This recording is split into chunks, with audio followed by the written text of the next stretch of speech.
kehadiran-Mu yang kami perlu di tempat ini Tuhan. Datang dan berkati semua umat-Mu pada hari ini. Tidak seorang pun yang Kau lalui Tuhan. Kami cinta Kau, kami mengasihi-Mu. Engkaulah segalanya dalam hidup kami. Engkaulah jawaban dalam hidup kami. Terima kasih buat hari yang baik. Terima kasih buat minggu yang baik yang Kau karuniakan kepada kami. Karena kebaikan-Mu kami ada hari ini Tuhan. Karena anugerah-Mu kami hidup hari ini Tuhan.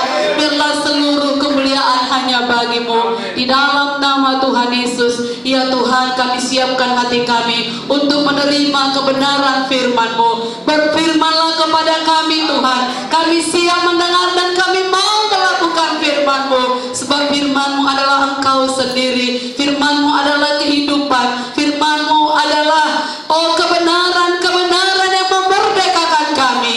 Di dalam nama Tuhan Yesus kami bersyukur. Kami siapkan hati kami, dan dengan bersehati kami mematahkan semua roh jahat, segala roh pengganggu. Tinggalkan tempat ini. Segala roh jahat di udara tidak berkuasa mengganggu ibadah kami, tidak berkuasa mengganggu konsentrasi kami dalam menerima kebenaran firman. Roh tidak percaya, segala kesombongan, segala keangkuhan enyah dari tengah-tengah kami.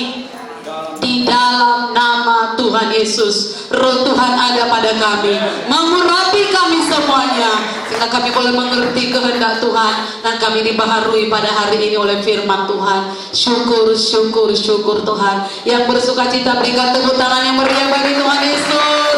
Sama-sama kita katakan amin. Silakan duduk Bapak Ibu Saudaraku. Haleluya. Haleluya Bapak Ibu Saudaraku. Sehat semua? Puji Tuhan. Hari yang baru, hari yang dijadikan Tuhan, kita bersuka cita di dalamnya. Amin. Amin. Puji Tuhan. Salam dulu, bukan salam ya.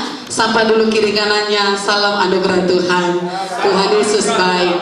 Tuhan Yesus mengasihi kita. Haleluya. Puji Tuhan, puji Tuhan. Nah, hari ini firman Tuhan kepada kita, merdeka dari belenggu kekecewaan. Apa saudaraku? Kita katakan merdeka. Walaupun hari kemerdekaan Indonesia tinggal sebentar lagi, sebulan lagi, tapi kita sudah terlebih dahulu merdeka. Amin. Kita terlebih dahulu merayakannya. Kita baca dulu Alkitab kita dari Matius 11 ayat 6.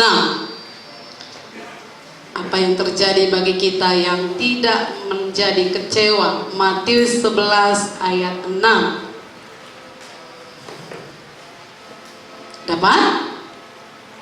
Yuk sama-sama kita baca 1, 2, 3. Dan berbahagialah. Sekali lagi kuat-kuat. 1, 2, 3. Dan berbahagialah orang yang tidak menjadi kecewa dan menolak aku.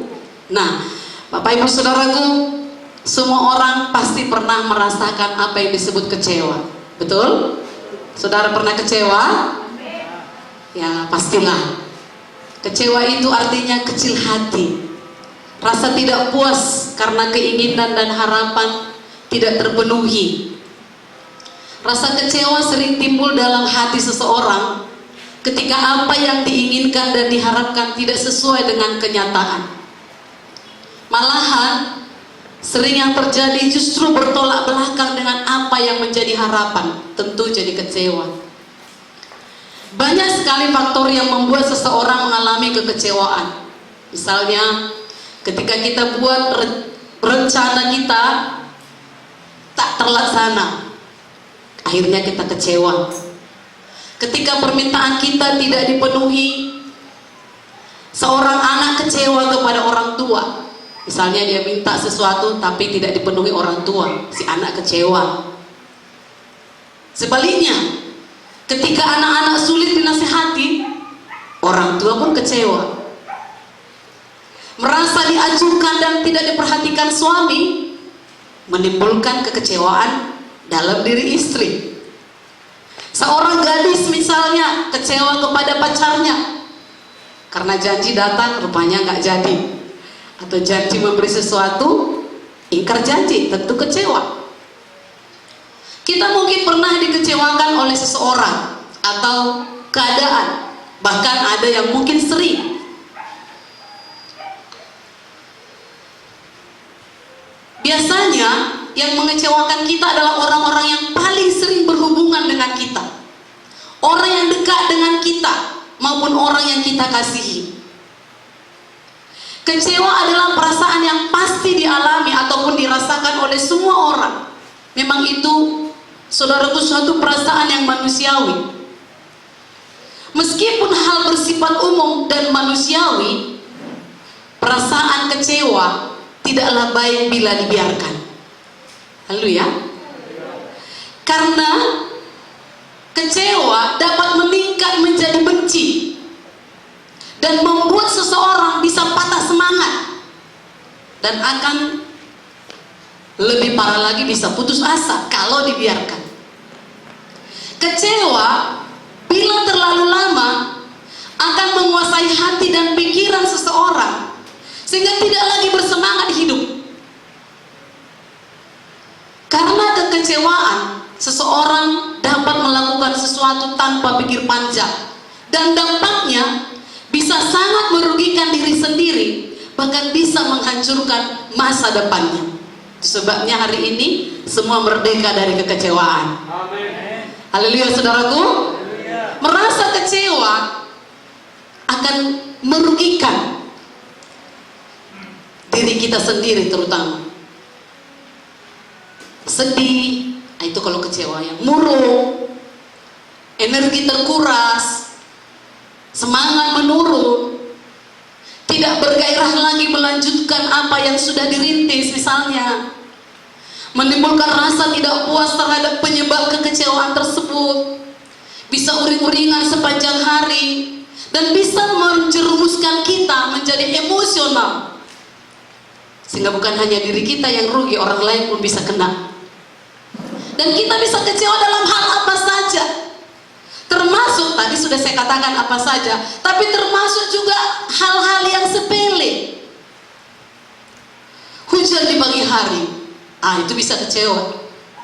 Padahal sudah berencana, inilah nanti ku kerjakan, inilah nanti ku buat, kesana lah aku nanti pergi. Hujan lebat di pagi hari.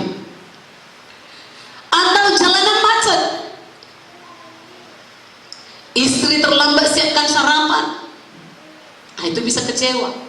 Suami tidak membantu pekerjaan di rumah, anak-anak tidak mau menuruti perintah, makanan tidak sesuai selera, rumah kurang rapi, teman di kantor cuek, atasan tidak menghargai pekerjaan, gaji nggak kunjung bertambah, teman tidak tepat janji, dan lain sebagainya. Hal-hal sepele bisa membuat kita kecewa. Bayangkan bila semua kekecewaan kita masukkan ke dalam hati. Kalau diibaratkan orang minum alkohol, bisa mabuk karena kebanyakan minum, betul? Mungkin 1 seloki, 2 seloki belum mabuk dia, tapi kalau sudah kebanyakan, maka bisa mabuk. Kita juga bisa mabuk kekecewaan. Kalau semua dari hal-hal sepele tadi, semua kita masukkan lalu kita kecewa, bisa mabuk kekecewaan.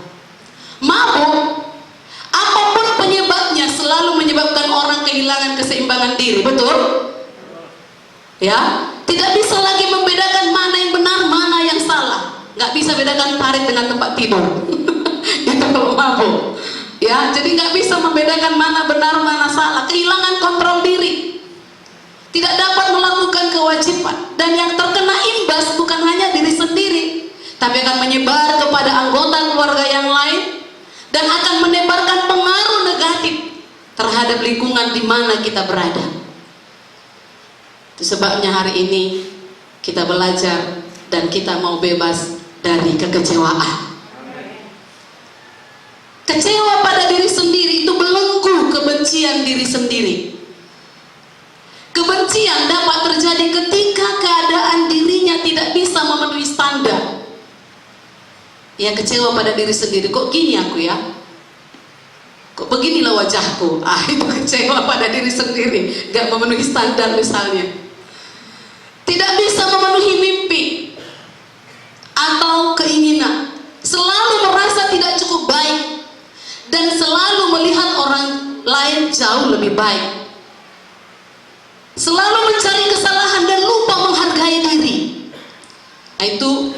belenggu kebencian terhadap diri sendiri. Ya, seseorang yang terjebak dalam belenggu kebencian diri sendiri mampu mengenali dan menyadari kemampuan yang dimilikinya. Emosi-emosi negatif terlalu kuat sampai sulit untuk melihat positif dalam dirinya. Melulu mengenai negatif saja terhadap dirinya, sampai lupa bahwasanya dia punya positif dalam dirinya tersebut. Itu belenggu kebencian terhadap diri sendiri. Saudaraku, bersyukurlah apa adanya saudara saat ini, semua karena anugerah Tuhan. Kalau mulai setan menyuntik pikiranmu dan berkata kau nggak ada apa-apanya, bersyukur kepada Tuhan. Aku ada hari ini semuanya karena kasih-Mu. Haleluya. Ribuan orang meninggal karena COVID, saudara masih hidup. Aku hidup hari ini semua berkat kemurahan-Mu. Ada karena kekuatan kita hidup? Tidak ada. Jadi bebas dari belenggu kebencian terhadap diri sendiri. Selanjutnya, kecewa kepada orang lain, belenggu kebencian kepada orang lain. Jangan terlalu berharap pada seseorang, karena ketika dia tak mampu memenuhi harapanmu, kekecewaanmu akan menghiasi hari-harimu. Boleh saja percaya pada seseorang tersebut, tapi jangan terlalu berharap. Perasaan kecewa juga bisa muncul akibat interaksi dengan orang lain. Bisa karena dikhianati, dibohongi, atau disakiti. Mungkin saja orang lain itu tidak sengaja menyakiti, tapi karena kita sudah biasa memupuk kekecewaan dan terlalu banyak berharap terhadap orang tersebut, tapi kita terlanjur terluka. Itu sebabnya jangan terlalu berharap pada seseorang tersebut. Haleluya. Jangan pernah menaruh dendam terhadap diri sendiri ataupun orang lain, sebab dendam hanya akan membawa malapetaka. Dendam juga akan membuat hati lebih sakit lagi. Percayalah, setiap ada masalah pasti ada jalan keluar. Jadi ubah diri menjadi lebih baik. Tidak ada yang bisa mengubahmu kalau tidak dimulai dari dirimu sendiri. Bertahun-tahun saya berdoa, Tuhan ubahkan si Anu, tapi kalau kau nggak mau, nggak bisa juga. Itu sebabnya ubah dari diri sendiri. Itu kecewa pada orang lain. Kecewa kepada Tuhan ini lebih parah tentunya. Kecewa kepada Tuhan ketika sepertinya Tuhan membiarkan mimpi kita sirna. Sepertinya Tuhan diam saja ketika kita mengambil keputusan-keputusan yang keliru, padahal kita sudah minta ampun. Misalnya, kita kecewa ketika keinginan-keinginan kita tidak terpenuhi. Orang-orang yang menyakiti hati kita, yang mempersulit hidup kita, malah hidupnya berlimpah materi, kita bisa kecewa. Aku baik-baik saja, kok dia bisa begitu ya? Kalau dilihat dari segala hal, aku lebih baik dari dia. Dia yang menyakitiku, kok dia malah lebih diberkati. Kita bisa kecewa. Dan kita tidak habis mengerti mengapa Tuhan yang Maha Kuasa sepertinya tidak berbuat apa-apa melihat kita mengalami semua itu. Ada juga orang Kristen kecewa kepada Tuhan karena doa-doanya belum mendapat jawaban. Itu sebabnya Daud menuliskan dalam Mazmur 13 ayat 2, dikatakan begini, berapa lama lagi Tuhan kau lupakan aku terus-menerus. Coba, itu kata Daud. Berapa lama lagi kau sembunyikan wajahmu terhadap aku? Kecewa karena merasa sudah melayani Tuhan sekian lama, tapi hidup sepertinya tidak ada peningkatan. Ekonomi tetap saja pas-pasan. Itu bisa membuat kecewa seorang anak Tuhan, bahkan pelawan Tuhan, pelayan Tuhan. Dengan nada kecewa kita bisa komplain kepada Tuhan. Kan Alkitab mencatat Tuhan dalam Ulangan 28 ayat 13, Tuhan akan mengangkat engkau menjadi kepala dan bukan menjadi ekor. Engkau akan tetap naik dan bukan turun. Namun apa faktanya Tuhan? Jangankan kepala, kira-kira jangankan naik, Pas-pasan pun enggak Tuhan. Apa faktanya? Saudaraku, namun kita membaca ayat jangan sepenggal saja. Itu tadi A-nya, Ulangan 28 tadi. Tapi B-nya berkata, masih ada kelanjutannya begini. Apabila engkau mendengarkan perintah Tuhan Allahmu yang kusampaikan pada hari ini, kau lakukan dengan setia. Haleluya. Jadi sebelum kita memprotes Tuhan, tanyakan pada diri sendiri terlebih dahulu, apakah kita sudah melakukan perintah Tuhan dengan setia ataukah belum? Pada dasarnya kita kecewa karena masalah-masalah yang kita alami, dan Tuhan selalu menjadi sasaran kekecewaan kita. Bagaimana tidak, bukan Dia yang menjadi sasaran kekecewaan kita. Misalnya sesuatu terjadi, udah gak ibadah lagi aku, gak melayani lagi aku, gak lakukan lagi yang biasa aku lakukan, udah hilang, udah patah semangatku. Tuhan menjadi sasaran kekecewaan kita. Padahal sebahagian besar masalah kita seringkali sebagai akibat dari kesalahan dan ketidaktaatan kita sendiri. Betul? Kalau kita sadari. Saudaraku, Tuhan tidak pernah berjanji bahwa hidup orang percaya bebas dari masalah, tapi Dia berjanji untuk menolong dan memberi jalan keluar untuk setiap permasalahan hidup kita. Ada lagunya? Apa katanya? Tuhan tak pernah janji langit selalu biru, gitu ya. Itu Dia. Ada masalah, tapi Tuhan berjanji ada jalan keluar. Seperti saya katakan tadi, mungkin secara umum dan manusiawi memang kecewa itu. Alkitab juga mencatat sejumlah orang yang pernah kecewa kepada Tuhan. Ini dibuat bukan berarti kita oke-oke saja kecewa, tapi kita belajar jangan menjadi kecewa seperti mereka.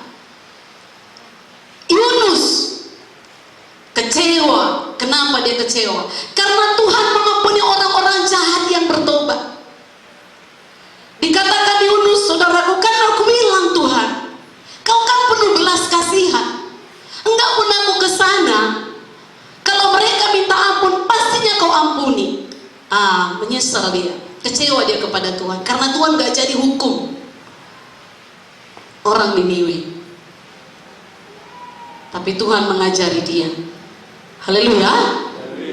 Habakuk, saudara, lihat nanti Alkitab saudara, di warta saudara lengkap ayatnya. Kecewa karena Tuhan tidak menjawab dan tidak menolong, meski ia sudah berdoa sekian lama. Dalam Habakuk 1 ayat 2 dan 3. Naomi kecewa karena Tuhan mengizinkan hal-hal buruk menimpa hidupnya. Naomi itu artinya menyenangkan. Orang memanggil dia dalam Rut 1 dituliskan ayat 20-21. Jangan panggil aku Naomi, katanya. Jangan panggil aku yang menyenangkan. Justru hidupku ini susah, katanya. Suamiku meninggal, anak-anakku meninggal, tinggal akulah dengan menantuku ini. Jadi nggak layak kau sebut aku Naomi, katanya. Tuhan sudah membuat aku begini. Kecewa dia. Seorang muda yang kaya dalam Markus 10 ayat 20-22 kecewa. Kenapa? Karena setelah berusaha keras menaati segala perintah Tuhan, ia justru diminta meninggalkan semua hartanya. Dia bilang, sudah kulakukan semua hukum itu Tuhan. Apa yang kubuat supaya aku berkenan kepadamu? Tuhan bilang, jual hartamu, ikut aku. Kecewa dia. Udah capek aku mencari, masa Tuhan suruh ku jual? Masa Tuhan suruh ku kasih sama orang-orang miskin? Nggak betul Tuhan ini. Kecewa dia. Saudaraku, kecewa adalah belenggu hidup.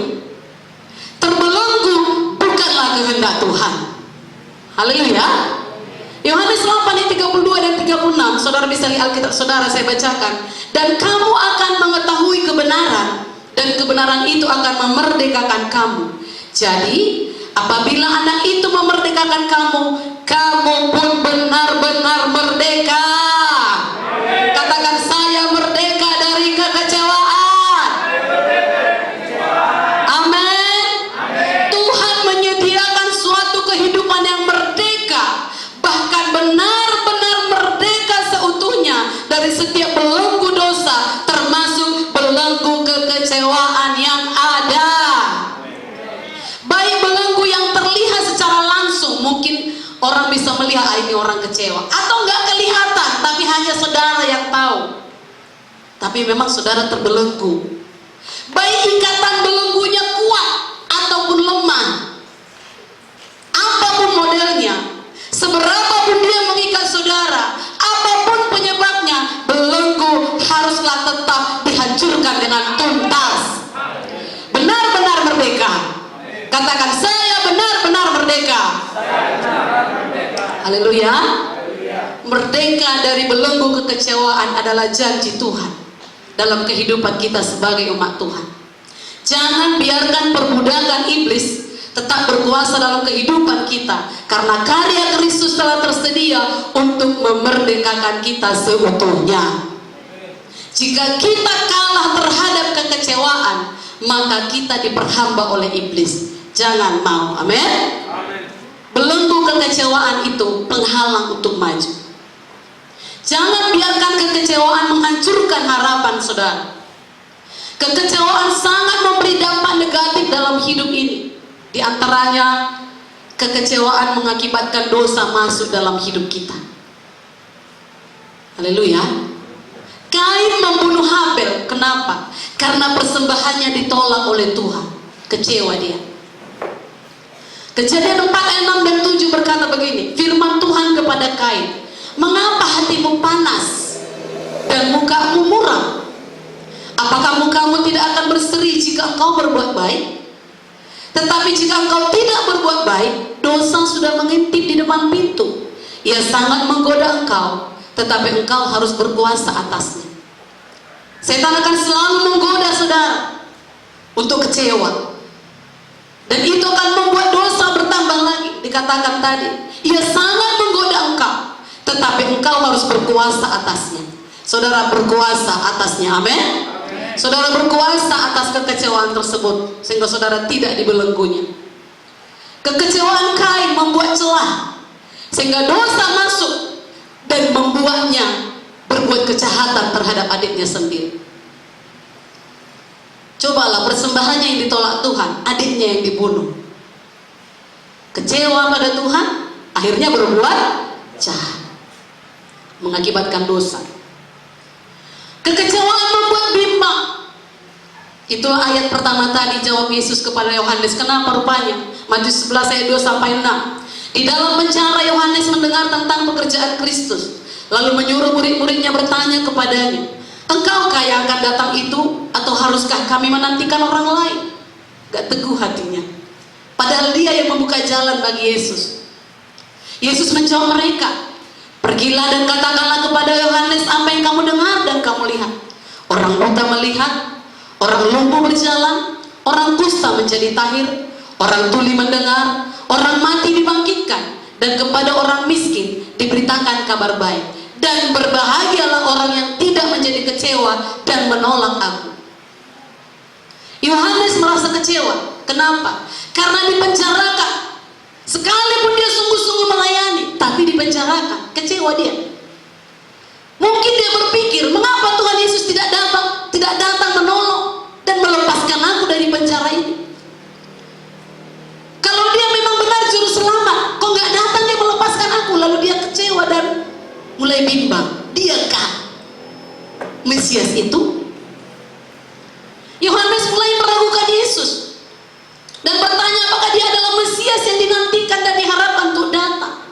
Dan apa pesan Yesus? Yesus menjawab dan berpesan agar Yohanes tidak menjadi kecewa dan menolaknya. Haleluya. Kalaupun mungkin ada keinginan hatimu belum terjawab, jangan katakan anggap betul Tuhan itu. Firman Tuhan berkata, jangan menjadi kecewa. Haleluya. Kekecewaan membuat kita sulit mengalami mujizat Tuhan. Orang-orang di kampung halaman Tuhan Yesus pada waktu itu kecewa dan menolak Yesus. Kenapa? Karena mereka memang mengenalnya sebagai anak tukang kayu, sehingga Tuhan tidak banyak berbuat mujizat di sana. Dikatakan Matius 13 ayat 54 sampai 58.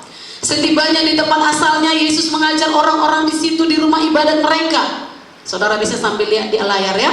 Maka takjublah mereka dan berkata, dari mana diperolehnya hikmat itu dan kuasa untuk mengadakan mujizat-mujizat itu. Bukankah ia ini anak tukang kayu? Bukankah ibunya bernama Maria dan saudara-saudaranya Yakobus, Yusuf, Simon, dan Yudas?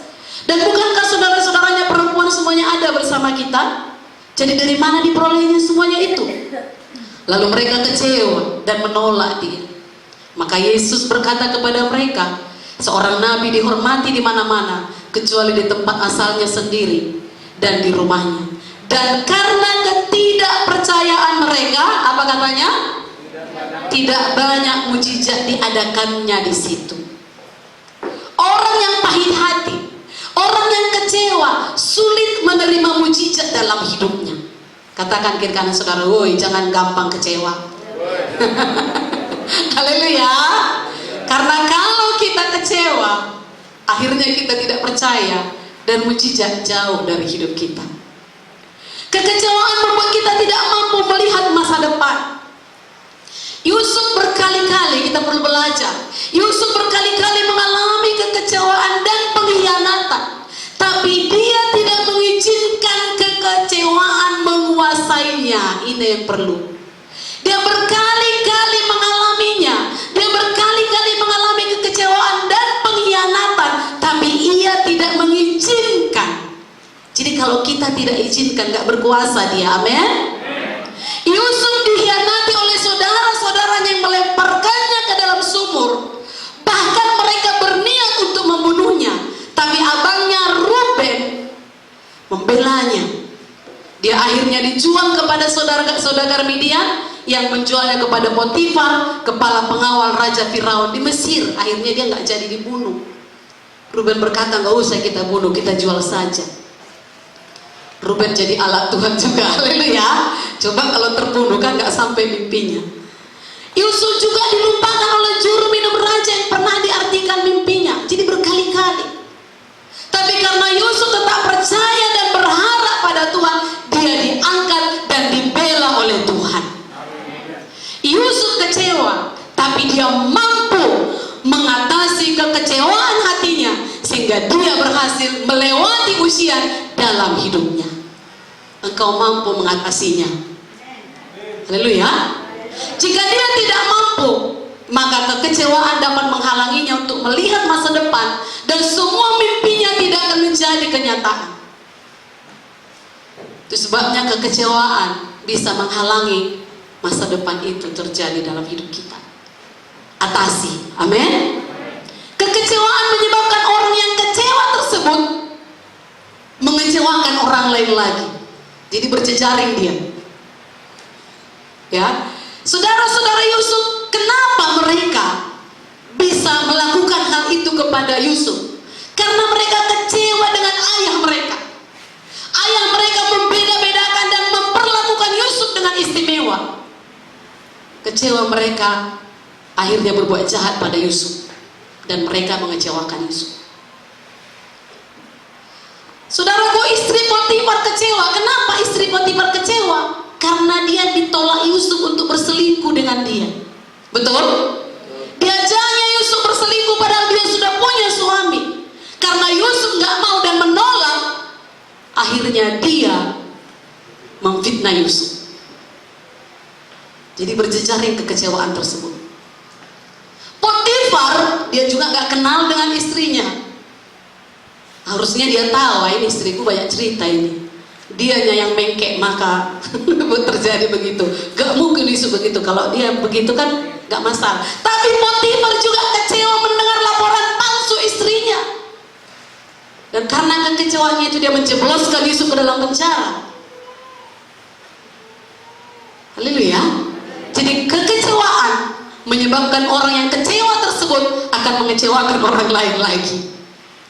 Amsal 18:19 berkata begini, saudara yang dikhianati lebih sulit dihampiri daripada kota yang kuat, dan pertengkaran adalah seperti palang gapura sebuah puri. Namun Yusuf tidak mengizinkan pengkhianatan saudara-saudaranya menghalangi masa depannya. Amin. Dia berkata kepada saudara-saudara, memang kamu telah mereka-rekakan yang jahat terhadap aku. Kejadian 50:20. Tapi Allah mereka-rekakannya untuk kebaikan, dengan maksud melakukan seperti yang terjadi sekarang ini, yakni memelihara hidup suatu bangsa yang besar. Haleluya. Itu luar biasa. Kalaupun ada orang yang mengecewakan kita, jangan langsung direnungkan siang dan malam, tambah sakit hati, tambah dendam, kemudian berencana buat jahat, berencana melakukan sesuatu yang tidak baik. Akhirnya kita pun kecewa, kita kecewakan lagi orang lain, berbuat jahat lagi, dan lebih parah kecewa pula kepada Tuhan, memprotes Tuhan lagi. Daripada demikian, lebih baik kita melihat seperti Yusuf. Engkau membuat aku kecewa, tapi aku bisa mengatasinya. Aku tahu di balik ini ada Tuhan yang membela aku. Jika selama ini kita meminta, bahkan menuntut agar istri, suami, keluarga, lingkungan kita untuk memahami kita, mengapa kita tidak mengubahnya supaya kita tidak kecewa? Kita mencoba memahami orang lain. Nggak diangkat-angkatnya teleponku, kecewaku. Punya handphone cantik, punya handphone mahal, tapi untuk apa kalau nggak diangkat-angkat? Misalnya, daripada merepet seperti itu, lebih baik berpikir begini, mungkin dia lagi di tengah jalan, nanti udah sampai di tempat tujuan, pasti di teleponnya aku balik. Haleluya. Itu lebih baik. Pahami orang lain, jangan kita hanya menuntut saja. Kenapa suamiku ini murung, lalu kita pun datang lebih murung lagi. Akhirnya apa yang terjadi? Terjadilah hal yang tidak diinginkan. Tapi coba, kenapa dia murung? Oh, mungkin dia capek, aku buatlah teh manis. Haleluya. Marah istri. Sebaliknya juga begitu. Kenapa istriku ini kok merepet aja dari tadi? Lalu kita pun, suami pun tambahin lagi repetan, dipukul lagi anak misalnya, dicampakkan tak apa-apa. Tapi daripada menuntut demikian, lebih baik pahami. Kurasa kurang uang belanja, makanya dia begitu. Lalu kerongol lagi kantongnya, kurang uang belanja ya ini lebih baik aku nggak isi paket, yang penting tambah belanjamu. Kira-kira begitu. Coba pahami orang lain, amen, sehingga nggak kecewa kita. Haleluya. Nah, prinsip-prinsip untuk bebas dari belenggu kekecewaan. Katakan, saya bebas, merdeka, mengharapkan yang terbaik, tapi bersiap untuk yang terburuk. Saudaraku, ini prinsip perlu mendasari saudaraku dan menjadi fondasi dalam menghadapi berbagai masalah kehidupan. Percayalah, tidak ada seorang pun manusia yang hidupnya mulus 100%, betul? Walaupun mungkin tampil selalu ceria, walaupun mungkin dia selalu antusias, gak ada manusia seorang pun hidupnya mulus 100%. Wajar bila kita selalu berharap yang terbaik, karena memang harapan itu adalah energi, kekuatan untuk kehidupan. Dan tanpa harapan berarti orang sudah putus asa. Dan bila sudah putus asa, tidak ada lagi yang dapat menolongnya. Saudaraku, namun di sisi lain perlu mengingatkan diri sendiri bahwa harapan itu memang mengandung resiko. Apa resikonya? Terpenuhi atau tidak. Dan bila kita sudah mempersiapkan mental untuk itu, maka bila suatu waktu harapan kita tidak terpenuhi, efeknya sangat kecil dalam diri kita. Haleluya. Hal ini juga merupakan sebuah proses pembelajaran diri kita, bahwa di dalam hidup ini tidak semua mau kita terpenuhi. Haleluya. Jadi kita sudah membuat di dalam ini sudah ada dia, sudah kuat dia di dalam. Memang aku berharap, tapi sekiranya kalau hal ini yang terjadi, aku pasti bisa mengatasinya. Aku pasti ditolong Tuhan. Tidak semua mau kita terpenuhi, amin. Haleluya. Kemudian prinsip berikutnya, positive thinking. Apa itu? Berpikir positif. Positive thinking atau berpikir positif merupakan cara berpikir seseorang di mana ia memandang segala sesuatu dari segi positifnya, baik terhadap dirinya sendiri, terhadap orang lain, terhadap keadaan sekitar, bahkan masalah yang sedang dialami. Ketika seseorang memiliki pemikiran yang positif, maka ia akan tetap melanjutkan kehidupan yang dijalaninya dengan penuh semangat, penuh harapan, dan penuh ucapan syukur. Jangan berhenti. Kehidupan harus berlanjut. Amin. Jangan karena negatif pikiran kita, karena kecewa tadi, lalu enggak bersemangat lagi untuk hidup. Ada ungkapan mengatakan bahwa siapa kita adalah apa yang kita pikirkan. Haleluya. Amsal 23 ayat 7a dikatakan begini, sebab seperti orang yang membuat perhitungan dalam dirinya sendiri, demikianlah ia. Oleh karena itu, kita harus menjaga pikiran kita agar tetap positif dan bersih. Positif dan bersih. Mari kita belajar seperti Rasul Paulus. Rasul Paulus selalu memikirkan yang baik. Dikatakan 2 Korintus 8:21. Karena kami memikirkan yang baik, bukan hanya di hadapan Tuhan, tetapi juga di hadapan manusia. Jadi bukan hanya di hadapan Tuhan berpikir baik, tapi di hadapan manusia. Jangan remehkan apa yang ada dalam pikiran kita. Jika kita terus mengembangkan pikiran-pikiran negatif, suatu saat pasti akan menuai kegagalan, kemiskinan, kesusahan, kehancuran, sakit penyakit, atau kekurangan. Saudaraku, mulai sekarang berpikirlah tentang keberhasilan. Berpikirlah tentang kesuksesan, kesembuhan, hidup yang diberkati. Firman Tuhan dengan jelas menasihatkan. Semua kita hafal Filipi 4 ayat 8. Coba kita baca dan hafalkan, supaya itu yang kita pikirkan. Filipi 4 ayat 8. 1, 2, 3. Benar, mulia, adil, suci,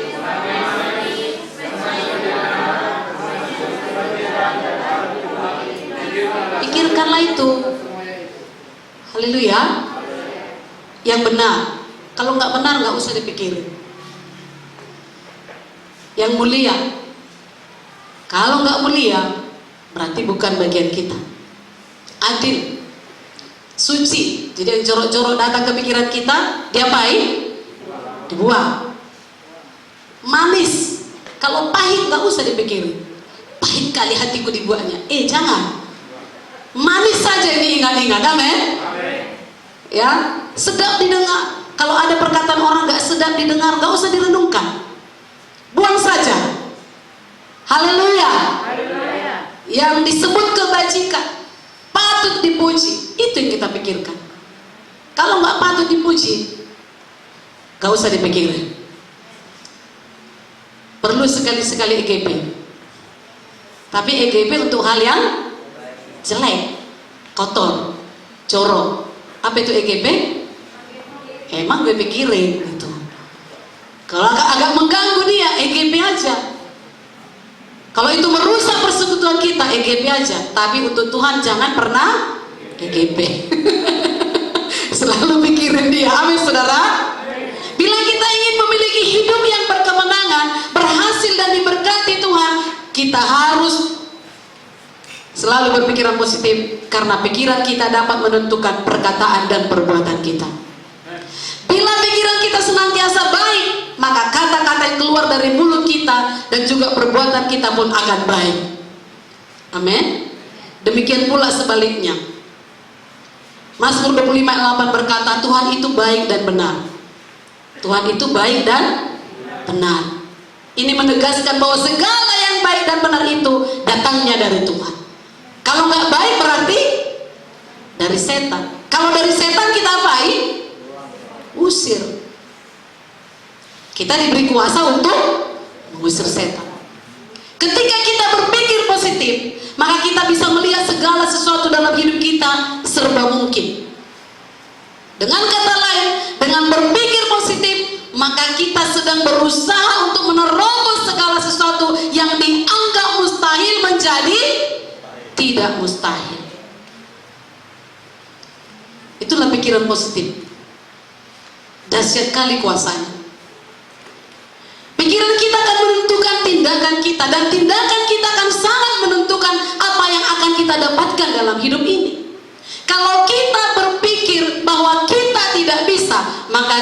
tidak akan pernah bisa. Gak jauh itu. Tetapi sebaliknya, kalau kita berpikir bahwa kita bisa melakukannya, maka kita akan bertindak untuk mewujudkannya, menyatakannya apa yang kita pikirkan itu. Saudaraku, jadi ada dampak positif yang bisa kita rasakan ketika kita mulai menata cara berpikir kita. Karena dari cara berpikir yang positif menjadi jalan bagi kita untuk memasuki kehidupan yang penuh berkat. Haleluya. Jadi mari kita menata cara berpikir kita. Begitu dia prinsip untuk tidak kecewa. Selalu berpikir positif. Dan itu bisa mulai jaga hati kita tetap positif. Amsal 4:23 berkata, dihafallah, jagalah hatimu dengan segala kewaspadaan, karena dari situlah terpancar kehidupan. Hati merupakan sumber pikiran, sumber perasaan, dan sumber kehendak kita. Dalam hatilah segala sesuatu diolah dan dinyatakan dalam tindakan. Jadi saudaraku, tindakan tersebut akan membantu kita untuk menikmati berkat dalam hidup ini. Kalimat dari situlah terpancar kehidupan menegaskan bahwa hati yang dijaga tetap positif akan mendatangkan kehidupan bagi kita. Kehidupan di sini maksudnya luas. Dan salah satunya ialah berkaitan dengan berkat. Einstein berkata begini, sukses diawali dari pikiran Anda. Jadi kalau pikiran kita berkata nggak bisa sukses, pasti nggak bisa sukses. Jaga hati dengan segala kewaspadaan. Kemudian imani dan amini janji Tuhan. Mengimani dan mengamini janji Tuhan. Alkitab adalah firman Tuhan. Di dalamnya penuh dengan perintah, peraturan, ketetapan, dan juga janji dari Tuhan kepada umatnya. Amin, saudaraku. Percayai dan akuilah. Mengamini itu mengakui. Ya benar Tuhan, firman-Mu berkata, oleh pilur-Mu aku sembuh. Itu mengamini. Mengimani, kita tahu pasti Tuhan pasti menjadikannya dalam hidup kita. Percayai dan akui bahwa Tuhan yang berjanji pasti menepati janjinya kepada kita. Amin. Bilangan 23:19 berkata, Dia bukan manusia sehingga Dia berbohong. Dia pasti menepati janjinya. Amin. Dikatakan demikian, kenapa? Karena Tuhan itu kudus, Tuhan itu suci, Tuhan itu mulia. Kalau kita manusia bisa bohong, tapi Dia tidak bisa berbohong. Itu sebabnya tidak mungkin Dia melawan dirinya. Kalau Dia tidak menepati janjinya, itu melawan dirinya, karena Dia kudus, mulia, dan suci. Kita tidak, saudaraku, jika kita mengubah cara berpikir kita dan meyakini akan janji Tuhan dalam kehidupan kita, Tuhan dapat mengubahkan hidup kita. Haleluya, saudaraku. Jadi imani dan amini, aminkan, iya Tuhan, aku orang yang diberkati. Iya Tuhan, memang masih ini yang terjadi, tapi aku gak perlu kecewa.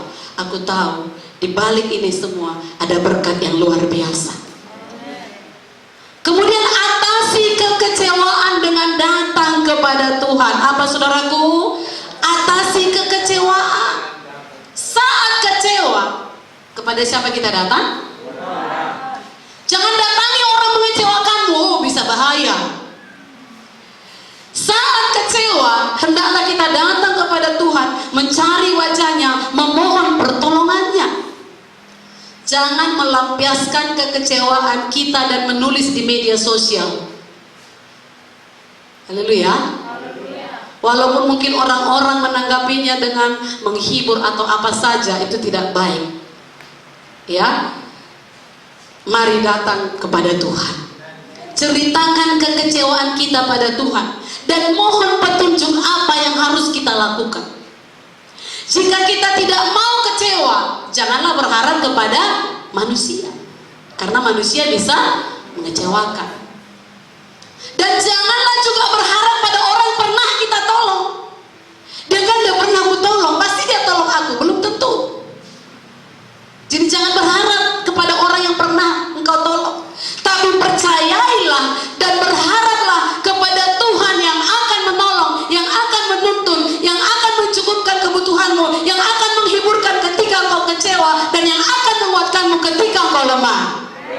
Tuhanlah sumber pengharapan dan pertolongan kita yang tidak pernah mengecewakan. Roma 5 ayat 5. Haleluya. Saudaraku, sedikit lagi, masih mau? Sedikit lagi ya. Daud mengalami kekecewaan dengan orang-orang yang di dekatnya. Siapa yang paling dekat dengan dia? Ayah, ibu. Tapi itu pun pernah melupakannya. Saul berkali-kali mencoba membunuhnya.